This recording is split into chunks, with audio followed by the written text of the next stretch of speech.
Wow, that was a really great story about the double life of Pope. I hope he gives me front row seats to his first concert. Next up, we have Matt, Joe, and Zach talking about Worcester Academy's fight against the concussion epidemic. We will now hear from Mr. Milley, who's on the front lines of this battle. Sports are an important part of many young people's lives. Unfortunately, injuries come along with sports, and the concussion is one of the most frequent kinds of injuries that occur in many young people's lives. I just got off the bench and I went behind the net to pick up the puck. And right as I got the puck, one of their players came around the net and popped me.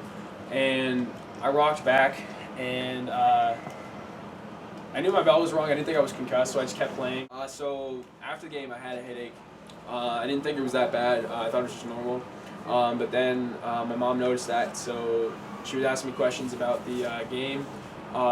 And some of the hits, because she noticed I had gotten up slow after one of them. So I told her what had happened, and she thought I had concussion because she's a doctor, so she thought I had concussion. So she told me to go see the nurse the next day and get a concussion test. We have a student that has that injury.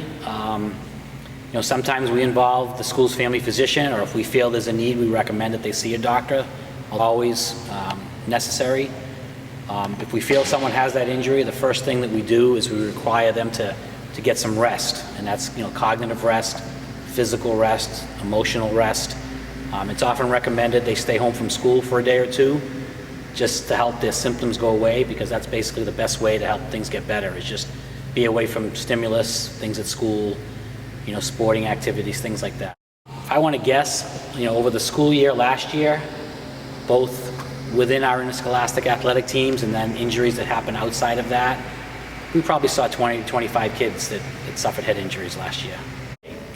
Once we feel that the symptoms are completely gone, we can begin what we call a return to play protocol, where if the student was an athlete here at school, we would gradually get them back into their activity.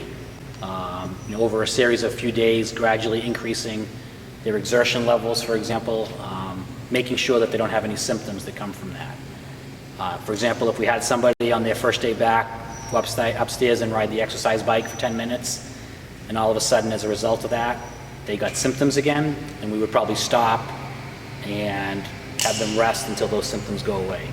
As you can see, concussions are an unfortunate aspect of sports today, but Worcester Academy does a great job to keep their athletes safe and healthy.